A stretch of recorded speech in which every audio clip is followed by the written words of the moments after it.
নির্বাচনে অংশগ্রহণ না করে বিএনপি ভুল করেছে কি না, এরকম প্রশ্ন একজন সাংবাদিক হিসেবে আপনি করতে পারেন কিনা? এটা কি কোনো নির্বাচন হয়েছে? এটা কি কোনো নির্বাচন বলা যায়? কোন সংজ্ঞায় নির্বাচন পড়ে?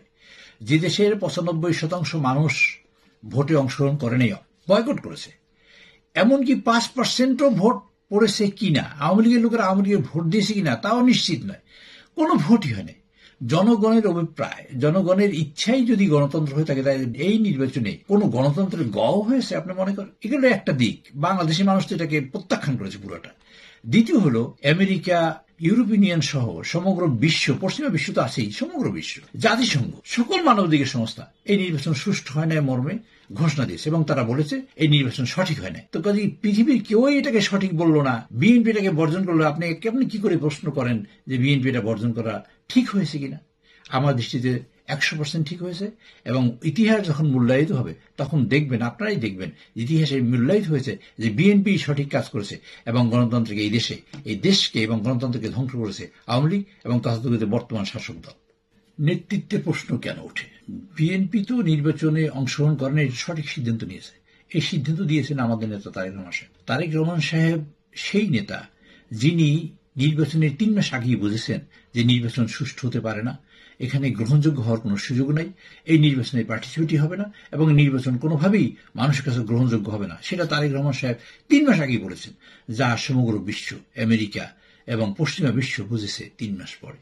তারপরেও আরো একটা দিক দেখবেন, নেতৃত্ব কাকে বলে, নেতৃত্ব কিভাবে তৈরি হয়।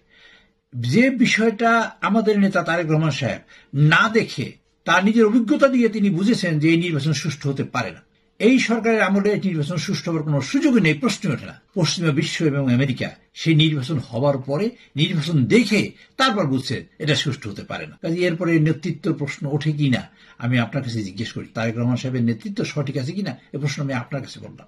ঈদের প্রাক্কালে আমি বলতে চাই, এদেশে কি কোনো ঈদ আছে যে দেশে গণতন্ত্রের মানুষ কন্যা, গণতন্ত্রের নেত্রী বেগম খালেদা জিয়া কারারুদ্ধ, একটা স্বৈর শাসক তাকে অবৈধ রায়ের মাধ্যমে কারারুদ্ধ করে রেখেছে, হাজার হাজার লক্ষ লক্ষ নেতাকর্মী জেলে আছে, লক্ষ লক্ষ মামলা দিয়ে নেতাকর্মীদের, বিএনপির নেতাকর্মীরা আজকের অসহায় জীবনযাপন করছে, সেখানে কি ঈদ আছে? তারপর আমি এই ঈদের প্রাক্কালে আমাদের নেত্রী, দেশ নেত্রী, সফল প্রধানমন্ত্রী বেগম খালেদা জিয়ার যে কারারুদ্ধ হয়েছেন, আমি তার মুক্তি কামনা করছি, সেই সাথে তিনি অসুস্থ, তার সুস্থতা কামনা করছি এবং বিএনপির চেয়ারপারসন আমাদের দেশ নেত্রী বেগম খালেদা জিয়ার তরফ থেকে, বিএনপির তরফ থেকে, আমাদের নেতা জনাব তারেক রহমান সাহেবের পক্ষ থেকে, ব্যক্তিগতভাবে আমার পক্ষ থেকে আমি বরগুনাবাসীকে তথা আমার নির্বাচনী এলাকা বেতাগী, বামনা, পাথরঘাটাবাসীকে ঈদের শুভেচ্ছা জানাচ্ছি।